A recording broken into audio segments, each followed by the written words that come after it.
Hi hello ನಮಸ್ತೆ ಎಲ್ಲರಿಗೂ S P S media ಚಾನಲಿನ ಮತ್ತೊಂದು ವಿಡಿಯೋಗೆ ಸ್ವಾಗತ ಸುಸ್ವಾಗತ. ಸ್ನೇಹಿತರೆ, ಎಲ್ಲರೂ ಹೇಗಿದ್ದೀರಾ? ಎಲ್ಲರೂ ಚೆನ್ನಾಗಿದ್ದೀರಾ ಅಂದ್ಕೊಂಡಿದ್ದೀನಿ. ನಾನು ಕೂಡ ತುಂಬಾ ಚೆನ್ನಾಗಿದ್ದೀನಿ. ಎಲ್ಲರೂ ಚೆನ್ನಾಗಿದ್ದೀರಾ ಅಂದ್ಕೊಂಡು ಭಾವಿಸ್ಕೊಂಡು ಇವತ್ತಿನ ಒಂದು ವಿಡಿಯೋನ ಶುರು ಮಾಡಿಬಿಡೋಣ. ಇವತ್ತಿನ ಒಂದು ವಿಡಿಯೋದಲ್ಲಿ ತುಲಾ ರಾಶಿಯವರಿಗೆ ಮೇ ತಿಂಗಳಲ್ಲಿ ಸ್ನೇಹಿತರೆ ಮಾಸಿಕ ಭವಿಷ್ಯವನ್ನು ತಿಳಿಸ್ಕೊಡ್ತೀನಿ. ಏನೆಲ್ಲ ಬದಲಾವಣೆಯನ್ನು ಗುರುಬಲದಿಂದ ನೋಡಲಿದ್ದೀರಿ, ಯಾವುದರ ಬಗ್ಗೆ ಎಚ್ಚರಿಕೆ ವಹಿಸಬೇಕು ಅನ್ನೋದನ್ನ ಕಂಪ್ಲೀಟಾಗಿ ತಿಳಿಸ್ಕೊಡ್ತೀನಿ. ಇದನ್ನೆಲ್ಲ ತಿಳ್ಕೋಬೇಕು ಅಂದರೆ ಎಲ್ಲೂ ಕೂಡ ವಿಡಿಯೋನ ಸ್ಕಿಪ್ ಮಾಡಬಾರ್ದು. ಅಂದರೆ ವಿಡಿಯೋನ ಕಟ್ ಮಾಡಿ ಓಡಿಸ್ಕೊಂಡು ಹೋಗಿ ನೋಡ್ತೀರಾ, ಇದು ಫುಲ್ ಇನ್ಫಾರ್ಮೇಷನ್ ಅರ್ಥ ಆಗಲ್ಲ. ಸೊ ಹಾಗಾಗಿ ಎಲ್ಲ ವಿಡಿಯೋದಲ್ಲೂ ತಿಳಿಸ್ತಾ ಇರ್ತೀನಿ. ಮೊದಲಿಂದ ಕೊನೆ ತನಕ ವಿಡಿಯೋನ ವಾಚ್ ಮಾಡಿ. ವಿಡಿಯೋದಲ್ಲಿ ಒಳ್ಳೆ ಮಾಹಿತಿ ಸಿಕ್ಕಿದ್ದಲ್ಲಿ ತಪ್ಪದೆ ವಿಡಿಯೋಗೊಂದು ಲೈಕ್ ಕೊಟ್ಟು, ಇನ್ನೂ ನನ್ನ ಚಾನಲ್ನ ಸಬ್ಸ್ಕ್ರೈಬ್ ಮಾಡ್ಕೊಳ್ತಾನೆ ನೋಡ್ತಿದ್ರೆ ದಯವಿಟ್ಟು ಎಸ್ ಪಿ ಎಸ್ ಮೀಡಿಯಾಗೆ ಸಬ್ಸ್ಕ್ರೈಬ್ ಆಗಿ ನಿಮ್ಮ ಅಭಿಪ್ರಾಯಗಳನ್ನು ಕಮೆಂಟ್ ಬಾಕ್ಸಲ್ಲಿ ತಿಳಿಸ್ಬೋದು. ಯಾರೆಲ್ಲ ಸಬ್ಸ್ಕ್ರೈಬ್ ಮಾಡಿಕೊಂಡು ಪ್ರತಿನಿತ್ಯ ವಿಡಿಯೋ ವಾಚ್ ಮಾಡ್ತಿದ್ದೀರಾ ಅಂಥವರಿಗೆ ಥ್ಯಾಂಕ್ ಯು ಸೋ ಮಚ್ ಅಂತ ಹೇಳ್ತಾ ವಿಡಿಯೋ ಕಡೆ ಗಮನ ಕೊಟ್ಬಿಡೋಣ. ಈ ತಿಂಗಳು ತುಲಾ ರಾಶಿಯವರ ಮಾಸಿಕ ಭವಿಷ್ಯ 2026 ಮೇ ತಿಂಗಳಲ್ಲಿ ಸ್ನೇಹಿತರೆ, ಮೇ ತಿಂಗಳಲ್ಲಿ ನಿಮ್ಮ ರಾಶಿಯ ಅಧಿಪತಿ ಶುಕ್ರನು ಭಾಗ್ಯದ ಸ್ಥಾನಕ್ಕೆ 9ನೇ ಮನೆಗೆ ಹೋಗುವುದರಿಂದ ನಿಮ್ಮ ಆಲೋಚನೆಗಳು ಉನ್ನತವಾಗಿರುತ್ತವೆ. ಕೆಲಸಗಳಲ್ಲಿ ಅದೃಷ್ಟ ಒಲಿದು ಬಂದು ಸುಲಭವಾಗಿ ವಿಜಯಗಳನ್ನು ಸಾಧಿಸುತ್ತೀರಿ. ವ್ಯಾಪಾರದಲ್ಲಿ ವೇಗ ಅಂದರೆ ಮೇ 11ರಂದು ಸಪ್ತಮಾಧಿಪತಿಯಾದಂತಹ ಕುಜನು ಸ್ವಕ್ಷೇತ್ರವಾದಂತಹ 7ನೇ ಮನೆಗೆ ಪ್ರವೇಶಿಸುವುದು ವ್ಯಾಪಾರಸ್ಥರಿಗೆ ದೊಡ್ಡ ಲಾಭಗಳನ್ನು ಧೈರ್ಯವನ್ನು ನೀಡುತ್ತದೆ. ಆದರೆ ವೈವಾಹಿಕ ಬಾಂಧವ್ಯದಲ್ಲಿ ಈಗೋ ಬರದಂತೆ ನೋಡಿಕೊಳ್ಬೇಕು. ಇನ್ನು ಅಷ್ಟಮ ಸ್ಥಾನದಲ್ಲಿ ಬದಲಾವಣೆಗಳು ಸ್ನೇಹಿತರೆ, ಮೇ ತಿಂಗಳ ದ್ವಿತೀಯಾರ್ಧದಲ್ಲಿ 8ನೇ ಮನೆಯಲ್ಲಿ ಸೂರ್ಯ ಬುಧರ ಸಂಚಾರವು ಆಕಸ್ಮಿಕ ಧನಲಾಭಗಳನ್ನು ಅಥವಾ ಊಹಿಸದ ಬದಲಾವಣೆಗಳನ್ನು ತರುತ್ತದೆ. ಆರೋಗ್ಯದ ವಿಚಾರದಲ್ಲಿ ಎಚ್ಚರಿಕೆ ಅಗತ್ಯ ಸ್ನೇಹಿತರೆ. ಯಾಕಂದರೆ ಮುಂದಿನ ದಿನಗಳಲ್ಲಿ ಏನೇ ಸಂಪಾದನೆಯನ್ನು ಮಾಡ್ತೀನಿ ಅಂದರೆ ನಿಮ್ಮ ಆರೋಗ್ಯ ಮೇನ್ ಆಗಿರಬೇಕು ಸ್ನೇಹಿತರೆ. ಸೊ ಹಾಗಾಗಿ ಬಹಳಷ್ಟು ಜನರು ಆರೋಗ್ಯದ ಕಡೆ ಗಮನ ಕೊಡುವುದಿಲ್ಲ. ವ್ಯಾಪಾರ, ವ್ಯವಹಾರ, ಕೆಲಸ ಅದು ಇದು ಅಂದ್ಕೊಂಡು ಸ್ನೇಹಿತರೆ. ಸೊ ಹಾಗಾಗಿ ಪ್ರತಿದಿನ ಯೋಗ ಧ್ಯಾನವನ್ನು ಮಾಡಿ ಮುಂದೆ ತಿಳಿಸ್ಕೊಡ್ತಾ ಹೋಗ್ತೀನಿ ಏನೆಲ್ಲ ಬದಲಾವಣೆಗಳು ಯಾವ ದಿನಾಂಕದಂದು ಬರಲಿದೆ ಅನ್ನೋದನ್ನ. ಮೊದಲನೇದಾಗಿ ಒಟ್ಟಾರೆಯಾಗಿ ಹೇಳಬೇಕು ಅಂದರೆ ತುಲಾ ರಾಶಿಯವರಿಗೆ ಮೇ 2026 ಮಾಸವು ಭಾಗ್ಯೋದಯವನ್ನು, ಅದೇ ಸಮಯದಲ್ಲಿ ಕೆಲವು ಆಕಸ್ಮಿಕ ಬದಲಾವಣೆಗಳನ್ನು ಏಕಕಾಲದಲ್ಲಿ ನೀಡಲಿದೆ. ಯೋಗಕಾರಕನಾದ ಶನಿ 6ನೇ ಮನೆಯಲ್ಲಿ ರೋಗ ಮತ್ತು ಶತ್ರುಗಳ ಸ್ಥಾನ ಅಂತಲೇ ಹೇಳಬಹುದು. ಇದು ಸ್ಥಿರವಾಗಿದ್ದುಕೊಂಡು ನಿಮ್ಮ ಶತ್ರುಗಳ ಸಂಚುಗಳನ್ನು ವಿಫಲಗೊಳಿಸುತ್ತಿದ್ದಾನೆ. ಆದರೆ ಈ ತಿಂಗಳ ಗ್ರಹ ಬದಲಾವಣೆಗಳು ನಿಮ್ಮ ವ್ಯಾಪಾರ ಮತ್ತು ಭಾಗ್ಯದ ಸ್ಥಾನಗಳನ್ನು ಬಲಪಡಿಸುತ್ತಿವೆ. ಮೇ 11ರಂದು ದ್ವಿತೀಯ ಸಪ್ತಮಾಧಿಪತಿಯಾದಂತಹ ಕುಜನು 7ನೇ ಮನೆಯಲ್ಲಿ ಸ್ವಕ್ಷೇತ್ರದಲ್ಲಿ ಹೊಂದುವುದು ಮತ್ತು ಮೇ 14ರಂದು ನಿಮ್ಮ ಲಗ್ನಾಧಿಪತಿಯಾದ ಶುಕ್ರನು ಭಾಗ್ಯ ಸ್ಥಾನವಾದಂತಹ 9ನೇ ಮನೆ ಮಿಥುನಕ್ಕೆ ಪ್ರವೇಶಿಸುವುದು ನಿಮಗೆ ಸಮಾಜದಲ್ಲಿ ಒಂಥರ ದೊಡ್ಡ ಕೀರ್ತಿಯ ಹಣವನ್ನು ತಂದುಕೊಡುತ್ತದೆ. ಒಟ್ಟಾರೆಯಾಗಿ ಹೇಳಬೇಕು ಅಂದರೆ ಸಾಕಷ್ಟು ಬದಲಾವಣೆಯನ್ನು ನೀಡಲಿರುವಂತಹ ತಿಂಗಳು ಇದೆ ಅಂತಲೇ ಹೇಳಬಹುದು. ಮೇ ತಿಂಗಳ ನಂತರ ಅಂದರೆ ದ್ವಿತೀಯಾರ್ಧದ ನಂತರ ಅಷ್ಟಮ ಸ್ಥಾನದ ಪ್ರಭಾವದಿಂದ ಸ್ವಲ್ಪ ಎಚ್ಚರಿಕೆ ಅಗತ್ಯ. ಯಾವುದರ ಬಗ್ಗೆ ಎಚ್ಚರಿಕೆ ವಹಿಸಬೇಕು? ವ್ಯಾಪಾರ, ವ್ಯವಹಾರದಲ್ಲಿ, ಹಣಕಾಸಿನಲ್ಲಿ, ವೃತ್ತಿ ಜೀವನದಲ್ಲಿ, ಉದ್ಯೋಗದಲ್ಲಿ, ನಿಮ್ಮ ಕುಟುಂಬ ಜೀವನದ ಬಗ್ಗೆ, ಇನ್ನು ವಿದ್ಯಾರ್ಥಿಗಳ ಬಗ್ಗೆ ತಿಳಿಸ್ಕೊಡ್ತೀನಿ. ಇದನ್ನೆಲ್ಲ ಕಂಪ್ಲೀಟಾಗಿ ತಿಳ್ಕೋಬೇಕು ಅಂದರೆ ಮೊದಲು ಹೇಳಿರುವ ಹಾಗೆ ಮೊದಲಿಂದ ಕೊನೆ ತನಕ ವಿಡಿಯೋನ ವಾಚ್ ಮಾಡಿ, ಬಿಗಿನಿಂದ ಹೆಣ್ಣು ತನಕ ವಿಡಿಯೋನ ವಾಚ್ ಮಾಡಿ. ವಿಡಿಯೋಗೆ ಲೈಕ್ ಮಾಡ್ದೇ ನೋಡ್ತಿದ್ರೆ ದಯವಿಟ್ಟು ಲೈಕ್ ಮಾಡಿ. ಓಂ ನಮಃ ಶಿವಾಯ ಅಂತ ಕಮೆಂಟ್ ಮಾಡಿ. ಶಿವನ ಅನುಗ್ರಹದಿಂದ ನಿಮ್ಮ ಜೀವನದಲ್ಲಿರುವಂತಹ ಕಷ್ಟಗಳು, ಸಮಸ್ಯೆಗಳು, ಅಡಚಣೆಗಳು, ತೊಂದರೆಗಳು ಸಂಪೂರ್ಣವಾಗಿ ನಿವಾರಣೆಯಾಗಿ ಉನ್ನತ ಆರೋಗ್ಯವನ್ನು ಪಡೆದುಕೊಂಡು ಸುಖ ಸಂಪತ್ತು ಹೆಚ್ಚಳವಾಗಲಿ ಅಂತ ಕೇಳ್ಕೊತಾ ಸ್ನೇಹಿತರೆ, ಈ ಅದೃಷ್ಟ ರಾಶಿ ನಿಮ್ಮ ಕುಟುಂಬದಲ್ಲಿ ಮತ್ತು ನಿಮ್ಮ ಸ್ನೇಹಿತರಲ್ಲಿ ನಿಮ್ಮ ಹಿತೈಷಿಗಳು ಯಾರಾದರೂ ಇದ್ದರೆ ದಯವಿಟ್ಟು ಅವರಿಗೆ ವಿಡಿಯೋವನ್ನು ಶೇರ್ ಮಾಡಿ. ನಿಮ್ಮ ಕಡೆಯಿಂದ ಅದೃಷ್ಟದ ಭವಿಷ್ಯವನ್ನು ಅವರು ಕೂಡ ತಿಳ್ಕೊಂಡಂಗಾಗುತ್ತೆ. ಓಕೆ, ತುಲಾ ರಾಶಿಯವರಿಗೆ ಮೇ ತಿಂಗಳಲ್ಲಿ ಸ್ನೇಹಿತರೆ ಪ್ರಮುಖ ಗ್ರಹಗಳ ಸಂಚಾರ, ಅದರಿಂದ ಆಗುವಂತಹ ಪ್ರಭಾವಗಳನ್ನು ತಿಳಿಸ್ಕೊಡ್ತೀನಿ. ಶುಕ್ರ 1 ಮತ್ತು 8ನೇ ಮನೆಯ ಅಧಿಪತಿ, ಲಗ್ನಾಧಿಪತಿ ಅಂತಲೇ ಹೇಳಬಹುದು.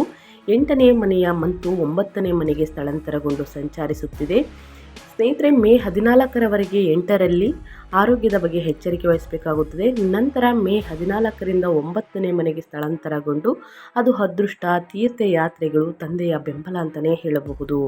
ಇನ್ನು ಕುಜ 2 ಮತ್ತು 7ನೇ ಅಧಿಪತಿಯಾಗಿರುವ ಕುಜ 7ನೇ ಮನೆಯ ಸ್ವಕ್ಷೇತ್ರದಲ್ಲಿ ಮೇ 11ರಿಂದ ಸಂಚರಿಸುತ್ತಿದೆ. ಸಪ್ತಮ ಕುಜ ವ್ಯಾಪಾರ ವೃದ್ಧಿ, ಧೈರ್ಯ, ಆದರೆ ಪಾಲುದಾರರೊಂದಿಗೆ ಈಗೋ ಘರ್ಷಣೆಗಳು ಉಂಟಾಗಬಹುದು. ಇನ್ನು ಸೂರ್ಯ 11ನೇ ಮನೆಯ ಅಧಿಪತಿ ಸೂರ್ಯ 7ನೇ ಮನೆಯ ನಂತರ 8ನೇ ಮನೆಗೆ ಸ್ಥಳಾಂತರಗೊಳ್ಳಲಿದ್ದಾರೆ. ಇದರ ಪ್ರಭಾವ ಹೇಗಿರಲಿದೆ ಅಂದರೆ ಮೇ 1ರಿಂದ ಸ್ನೇಹಿತರೆ ಉಚ್ಚ ಸ್ಥಿತಿಯನ್ನು ಹೊಂದಲಿದೆ. ಭಾರಿ ಲಾಭಗಳು, ಆಕಸ್ಮಿಕ ಬದಲಾವಣೆಗಳು, ಸರ್ಕಾರಿ ಕೆಲಸಗಳಲ್ಲಿ ವಿಳಂಬ ಅಂತಲೇ ಹೇಳಬಹುದು.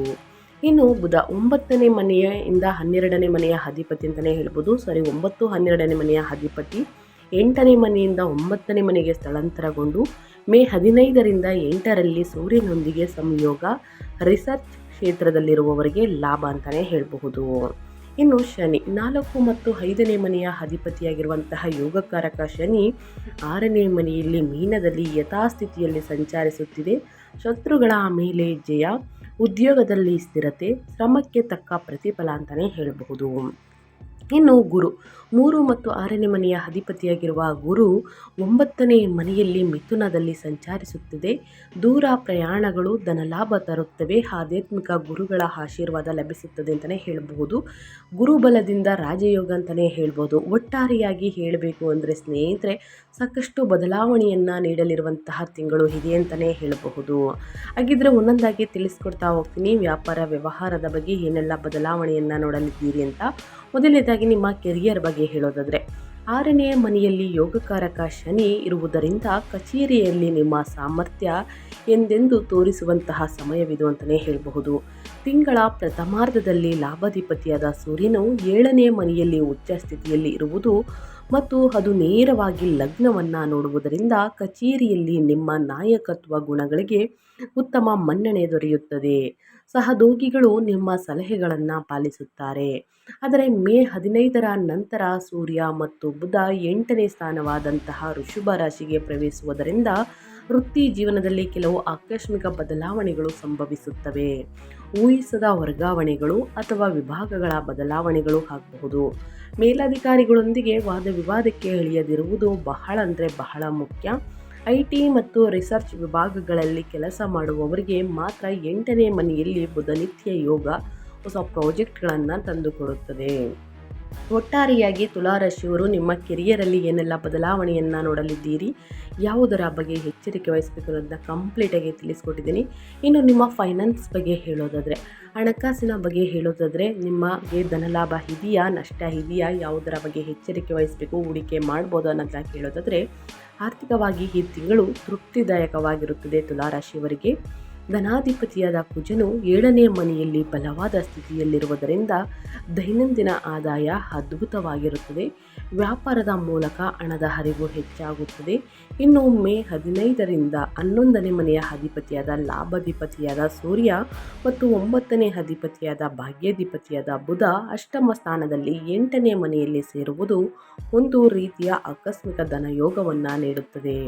ಹಳೆಯ ಬಾಕಿಗಳು ಊಹಿಸದ ರೀತಿಯಲ್ಲಿ ವಸೂಲಿಯಾಗುತ್ತವೆ. ಇನ್ಶೂರೆನ್ಸ್ ಅಥವಾ ಪಿತ್ರಾರ್ಜಿತ ಆಸ್ತಿಯ ಮೂಲಕ ಹಣ ದೊರೆಯುವಂತಹ ಸಾಧ್ಯತೆ ಇರುತ್ತದೆ. ನಿಮ್ಮ ಲಗ್ನಾಧಿಪತಿಯಾದ ಶುಕ್ರನು ಭಾಗ್ಯದ ಸ್ಥಾನದಲ್ಲಿ ಇರುವುದರಿಂದ ನಿಮ್ಮ ಉಳಿತಾಯದ ಯೋಜನೆಗಳು ಯಶಸ್ವಿಯಾಗುತ್ತವೆ ಅಂತಲೇ ಹೇಳಬಹುದು. ಒಟ್ಟಾರೆಯಾಗಿ ಹಣಕಾಸಿನಲ್ಲಿ ಏನೆಲ್ಲ ಬದಲಾವಣೆಗಳನ್ನು ಗ್ರಹಗಳು ಸೂಚಿಸಲಿದೆ ಅನ್ನೋದನ್ನು ತಿಳಿಸ್ಕೊಟ್ಟಿದ್ದೀನಿ. ಇನ್ನು ನಿಮ್ಮ ಬಿಸ್ನೆಸ್ ಬಗ್ಗೆ ಹೇಳೋದಾದರೆ ತುಲಾರಾಶಿಯವರಿಗೆ ವ್ಯಾಪಾರ ಮತ್ತು ಸ್ವಯಂ ಉದ್ಯೋಗದ ಬಗ್ಗೆ ಹೇಳೋದಾದರೆ ವ್ಯಾಪಾರಸ್ಥರಿಗೆ ಈ ತಿಂಗಳು ಲಾಭದ ಬೆಳೆಯನ್ನು ನೀಡುತ್ತದೆ. ಮೇ 11ರಂದು ವ್ಯಾಪಾರ ಸ್ಥಾನಾಧಿಪತಿಯಾದಂತಹ ಕುಜನು 2ನೇ ಮನೆಯಲ್ಲಿ ಸ್ವಕ್ಷೇತ್ರಕ್ಕೆ ಅಂದರೆ ಮೇಷರಾಶಿಗೆ ಪ್ರವೇಶಿಸುವುದು ವ್ಯಾಪಾರ ವೃದ್ಧಿಗೆ ಅತ್ಯಂತ ಅನುಕೂಲಕರ. ನಿಮ್ಮ ನಿರ್ಧಾರಗಳಲ್ಲಿ ವೇಗ, ಧೈರ್ಯ ತೋರುತ್ತೀರಿ. ಪ್ರತಿಸ್ಪರ್ಧಿಗಳು ನಿಮ್ಮ ಮುಂದೆ ನಿಲ್ಲಲಾರರು.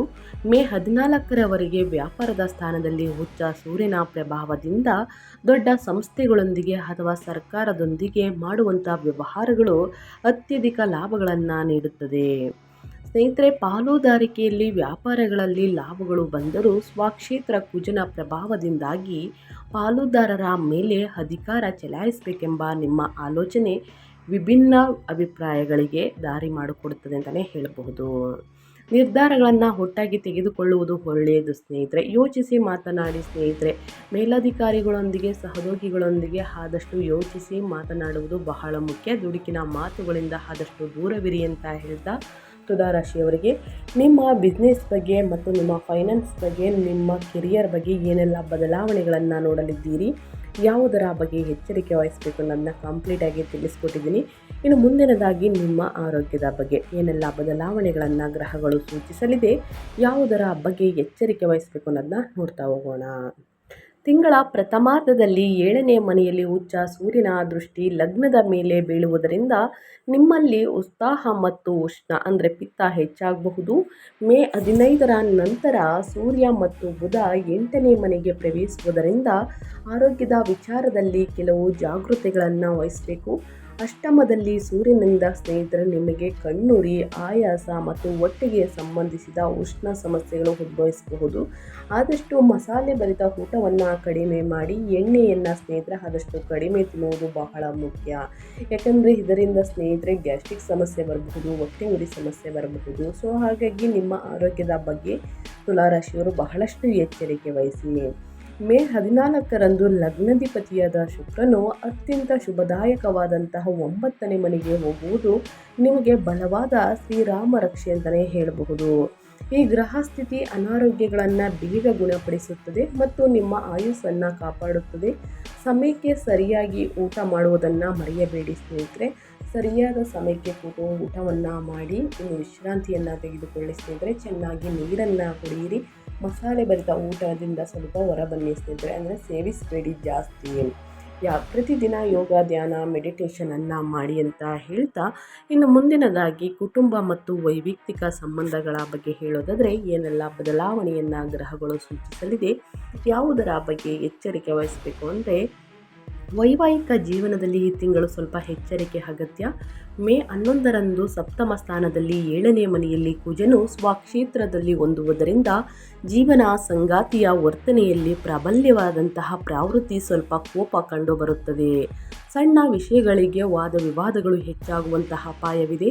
ನಿಮ್ಮ ಕೋಪವನ್ನು ಹಂಚಿಕೆಯಲ್ಲಿಟ್ಟುಕೊಂಡು ತಾಳ್ಮೆ ವಹಿಸಿದರೆ ಬಾಂಧವ್ಯವು ಬಲವಾಗಿರುತ್ತದೆ. ಮೇ 14ರ ನಂತರ ನಿಮ್ಮ ಲಗ್ನಾಧಿಪತಿಯಾದ ಶುಕ್ರನು ಭಾಗ್ಯದ ಸ್ಥಾನದಲ್ಲಿ ಅಂದರೆ 9ನೇ ಮನೆಯಲ್ಲಿ ಗುರುವಿನೊಂದಿಗೆ ಸೇರುವುದರಿಂದ ಕುಟುಂಬದಲ್ಲಿ ಸಂತೋಷ ಮರಳಿ ಬರುತ್ತದೆ. ತಂದೆಯೊಂದಿಗಿನ ಬಾಂಧವ್ಯ ಸುಧಾರಿಸುತ್ತದೆ, ಅವರ ಆರೋಗ್ಯ ಉತ್ತಮಗೊಳ್ಳುತ್ತದೆ. ಕುಟುಂಬ ಸದಸ್ಯರೊಂದಿಗೆ ಸೇರಿ ಯಾವುದಾದರೂ ಪುಣ್ಯಕ್ಷೇತ್ರಕ್ಕೆ ಹೋಗುವಂತಹ ಯೋಜನೆಯನ್ನು ರೂಪಿಸುತ್ತೀರಿ ಅಂತಲೇ ಹೇಳಬಹುದು. ಒಟ್ಟಾರೆಯಾಗಿ ಏನೆಲ್ಲ ಬದಲಾವಣೆಯನ್ನು ನೋಡಲಿದ್ದೀರಿ, ಯಾವುದರ ಬಗ್ಗೆ ಎಚ್ಚರಿಕೆ ವಹಿಸಬೇಕು ಅನ್ನೋದನ್ನ ಕಂಪ್ಲೀಟಾಗಿ ತಿಳಿಸ್ಕೊಟ್ಟಿದ್ದೀನಿ. ಇನ್ನು ವಿದ್ಯಾರ್ಥಿಗಳ ಬಗ್ಗೆ ಹೇಳೋದಾದರೆ ತುಲಾರಾಶಿಯ ವಿದ್ಯಾರ್ಥಿಗಳು ಏನೆಲ್ಲ ಫಲಿತಾಂಶವನ್ನು ಗಳಿಸಲಿದ್ದೀರಿ, ಯಾವುದರ ಬಗ್ಗೆ ಮುಂದಿನ ದಿನಗಳಲ್ಲಿ ಎಚ್ಚರಿಕೆ ವಹಿಸಬೇಕು ಅನ್ನೋದನ್ನ ನೋಡ್ತಾ ಹೋಗೋಣ. ಪಂಚಮಾಧಿಪತಿಯಾದಂತಹ ವಿದ್ಯಾಸ್ಥಾನದಲ್ಲಿ ಶನಿ 6ನೇ ಮನೆಯಲ್ಲಿ ಇರುವುದು ಸ್ಪರ್ಧಾತ್ಮಕ ಪರೀಕ್ಷೆಗಳಿಗೆ ಸಿದ್ಧರಾಗುವವರಿಗೆ ಅದ್ಭುತವಾದ ಯಶಸ್ಸನ್ನು ನೀಡುತ್ತದೆ. ಕಷ್ಟಪಟ್ಟು ಓದಿದವರಿಗೆ ಸರ್ಕಾರಿ ಉದ್ಯೋಗಗಳು ಸಿಗುವಂತಹ ಅವಕಾಶಗಳು ಹೇರಳವಾಗಿವೆ. ಮೇ 14ರ ನಂತರ 9ನೇ ಮನೆಯಲ್ಲಿ ಉನ್ನತ ವಿದ್ಯಾಸ್ಥಾನದಲ್ಲಿ ಲಗ್ನಾಧಿಪತಿಯಾದ ಶುಕ್ರನು ಗುರುವಿನೊಂದಿಗೆ ಸೇರುವುದರಿಂದ ವಿದೇಶಿ ವಿಶ್ವವಿದ್ಯಾಲಯಗಳಲ್ಲಿ ಸ್ನೇಹಿತರೆ ಅಡ್ಮಿಷನ್ ಬಯಸುವವರಿಗೆ ಸುಲಭವಾಗಿ ಅವಕಾಶಗಳು ಲಭಿಸುತ್ತದೆ. ಇನ್ನು ಫೈನ್ ಆರ್ಟ್ಸ್, ಡಿಸೈನಿಂಗ್ ವಿದ್ಯಾರ್ಥಿಗಳಿಗೆ ಇದು ಸುವರ್ಣ ಕಾಲ ಅಂತಲೇ ಹೇಳಬಹುದು. ನಾನು ಪ್ರತಿಯೊಬ್ಬ ವಿದ್ಯಾರ್ಥಿಗಳಿಗೂ ತಿಳಿಸೋದಿಷ್ಟೇ, ಕಷ್ಟಪಟ್ಟು ಅಧ್ಯಯನದ ಕಡೆ ಗಮನ ಕೊಡಿ, ಉನ್ನತ ಫಲಿತಾಂಶವನ್ನು ಖಂಡಿತವಾಗಿಯೂ ಗಳಿಸಲಿದ್ದೀರಿ ಅಂತ ಹೇಳ್ತಾ, ಈ ತಿಂಗಳಲ್ಲಿ ಅನುಸರಿಸಬೇಕಾದ ಜ್ಯೋತಿಷ್ಯದ ಪರಿಹಾರಗಳನ್ನು ತಿಳಿಸ್ಕೊಡ್ತೀನಿ. ಮೇ 2026ರಲ್ಲಿ ತುಲಾರಾಶಿಯವರ ಸ್ನೇಹಿತರೆ ಈ ಪರಿಹಾರಗಳನ್ನು ಅನುಸರಿಸಿ ನಿಮ್ಮ ಕಷ್ಟಗಳು, ಸಮಸ್ಯೆಗಳು, ಅಡಚಣೆಗಳು, ತೊಂದರೆಗಳು ಸಂಪೂರ್ಣವಾಗಿ ನಿವಾರಣೆಯಾಗಲಿದೆ. ಪ್ರತಿ ಸೋಮವಾರ ಶಿವನಿಗೆ ಸ್ನೇಹಿತರೆ ಜಲಾಭಿಷೇಕವನ್ನು ಮಾಡಿ ಶಿವನ ಮಂತ್ರವನ್ನು 108 ಬಾರಿ ಅಥವಾ ಕನಿಷ್ಠ 11 ಬಾರಿಯಾದರೂ ಕೂಡ ಹೇಳಬೇಕಾಗುತ್ತದೆ. ಓಂ ನಮಃ ಶಿವಾಯ, ಓಂ ನಮಃ ಶಿವಾಯ ಎಂದು ಜಪಿಸಿ ಸ್ನೇಹಿತರೆ ಆದಷ್ಟು ನಿಮ್ಮ ಕಷ್ಟಗಳು, ಸಮಸ್ಯೆಗಳು ನಿವಾರಣೆಯಾಗಲಿದೆ ಅಂತಲೇ ಹೇಳಬಹುದು. ಇನ್ನು ಸಪ್ತಮ ಸ್ಥಾನದಲ್ಲಿ ಕುಜನಿಂದ ಬರುವಂತಹ ವೈವಾಹಿಕ ವಿವಾದಗಳನ್ನು ನಿವಾರಿಸಿಕೊಂಡು 8ನೇ ಮನೆಯಲ್ಲಿರುವ ಗ್ರಹಗಳಿಂದ ಬರುವಂತಹ ಆರೋಗ್ಯದ ಸಮಸ್ಯೆಗಳನ್ನು ಕಡಿಮೆ ಮಾಡಲು ಈ ಪರಿಹಾರಗಳನ್ನು ತಪ್ಪದೆ ಫಾಲೋ ಮಾಡಿ. ಶ್ರೀ ಮಹಾಲಕ್ಷ್ಮಿಯ ಆರಾಧನೆ ಅಂದರೆ ಲಗ್ನಾಧಿಪತಿಯಾದ ಶುಕ್ರನ ಅನುಗ್ರಹವನ್ನು ಸಂಪೂರ್ಣವಾಗಿ ಪಡೆಯಲು ಪ್ರತಿ ಶುಕ್ರವಾರ ಮಹಾಲಕ್ಷ್ಮಿ ಅಷ್ಟಕಮವನ್ನು ಪಠಿಸಿ. ಇದು ನಿಮ್ಮ ಅದೃಷ್ಟವನ್ನು ಮತ್ತು ಆರ್ಥಿಕ ಬಲವನ್ನು ದ್ವಿಗುಣಗೊಳಿಸುತ್ತದೆ. ಇನ್ನು ಸೂರ್ಯ ನಮಸ್ಕಾರ ಮೇ 15ರಿಂದ ಅಷ್ಟಮ ಸ್ಥಾನದಲ್ಲಿ ಸ್ನೇಹಿತರೆ ಸೂರ್ಯನು ಅನಾರೋಗ್ಯಗಳನ್ನು ನೀಡುತ್ತಿದ್ದಂತೆ ಇರಲು ಬೆಳಿಗ್ಗೆ ಆದಿತ್ಯ ಹೃದಯ ಸ್ತೋತ್ರವನ್ನು ಓದುತ್ತಾ ಸೂರ್ಯ ಭಗವಾನಿಗೆ ಸ್ನೇಹಿತರೆ ಅರ್ಘ್ಯವನ್ನು ಅರ್ಪಿಸಿ ಸಮರ್ಪಿಸಿ ನೀರನ್ನು ಅರ್ಪಿಸುವುದು ಬಹಳ ಬಹಳ ಮುಖ್ಯ. ಇನ್ನು ಸುಬ್ರಹ್ಮಣ್ಯ ಸ್ವಾಮಿಯ ದರ್ಶನ ಸಪ್ತಮ ಕುಜನ ಕೋಪವನ್ನು ಮತ್ತು ಈಗೋವನ್ನು ಕಡಿಮೆ ಮಾಡಿ ವೈವಾಹಿಕ ಬಾಂಧವ್ಯವನ್ನು ಬಲಪಡಿಸಲು ಸ್ನೇಹಿತರೆ ಮಂಗಳವಾರ ಸುಬ್ರಹ್ಮಣ್ಯ ಸ್ವಾಮಿಯನ್ನು ದರ್ಶಿಸಿ ಕೆಂಪು ಸ್ನೇಹಿತರೆ ಹೂಗಳಿಂದ ಪೂಜೆ ಮಾಡಿ ಆದಷ್ಟು ಈ ಸಣ್ಣ ಪುಟ್ಟ ಪೂಜೆ ಪುನಸ್ಕಾರಗಳನ್ನು ಮಾಡುವುದರಿಂದ ನಿಮ್ಮ ಸಮಸ್ಯೆಗಳು ಕ್ರಮೇಣವಾಗಿ ಕಡಿಮೆಯಾಗಲಿದೆ ಅಂತಲೇ ಹೇಳಬಹುದು. ಸೊ ಹಾಗಾಗಿ ತಪ್ಪದೆ ಈ ಸಣ್ಣ ಪುಟ್ಟ ಪರಿಹಾರವನ್ನು ತುಲಾರಾಶಿಯವರು ಮಾಡಿ ಇದರ ಜೊತೆಗೆ ಗುರುವಾರದಂದು ಗುರುಶೋತ್ರವನ್ನು ಹೇಳಿ ಆದಷ್ಟು ಗುರುವಾರದಂದು ಬಡವರಿಗೆ ನಿರ್ಗತಿಕರಿಗೆ ಸ್ನೇಹಿತರೆ ಬಿಳಿ ಬಣ್ಣದ ಸಿಹಿ ತಿಂಡಿಯನ್ನು ಅರ್ಪಿಸಿ ಆದಷ್ಟು ನಿಮ್ಮ ಸಮಸ್ಯೆಗಳು ಕ್ರಮೇಣವಾಗಿ ಕಡಿಮೆಯಾಗಲಿದೆ ಅಂತಲೇ ಹೇಳಬಹುದು. ತಪ್ಪದೆ ಈ ಪರಿಹಾರಗಳನ್ನು ತುಲಾರಾಶಿಯವರು ಮಾಡಿ ಅಂತ ಹೇಳ್ತಾ ನಾನು ವಿಡಿಯೋನ ಎಂಡ್ ಮಾಡ್ತಾ ಇದ್ದೀನಿ. ದಯವಿಟ್ಟು ಇವತ್ತಿನ ಒಂದು ವಿಡಿಯೋದಲ್ಲಿ ಸಂಪೂರ್ಣ ಮಾಹಿತಿ ಸಿಕ್ಕಿದ್ದಲ್ಲಿ ಈ ವಿಡಿಯೋ ಯೂಸ್ಫುಲ್ ಅನಿಸಿದ್ದಲ್ಲಿ ವಿಡಿಯೋಗೆ ಲೈಕ್ ಮಾಡೋದನ್ನ ಮರ್ತಿದ್ರೆ ಲೈಕ್ ಮಾಡಿ. ಇನ್ನೂ ನನ್ನ ಚಾನಲ್ನ ಸಬ್ಸ್ಕ್ರೈಬ್ ಮಾಡ್ಕೊಂಡಿಲ್ಲ ಅಂದರೆ SPS ಮೀಡಿಯಾಗೆ ಸಬ್ಸ್ಕ್ರೈಬ್ ಆಗಿ ನಿಮ್ಮ ಅಭಿಪ್ರಾಯಗಳನ್ನು ಕಮೆಂಟ್ ಬಾಕ್ಸಲ್ಲಿ ತಿಳಿಸಬಹುದು. ಯಾರೆಲ್ಲ ಸಬ್ಸ್ಕ್ರೈಬ್ ಮಾಡಿಕೊಂಡು ಪ್ರತಿನಿತ್ಯ ವಿಡಿಯೋ ವಾಚ್ ಮಾಡ್ತಿದ್ದೀರಾ ಅಂಥವರಿಗೆ ಶನಿ ಬಲ ಗುರುಬಲ ಎರಡೂ ಕೂಡ ಸಿಗಲಿ ಅಂತ ಹೇಳ್ತಾ ಮತ್ತೊಂದು ವಿಡಿಯೋ ಜೊತೆ ಮತ್ತೊಂದು ಹೊಸ ಭವಿಷ್ಯದಲ್ಲಿ ಸಿಗ್ತೀನಿ. Thank you for watching.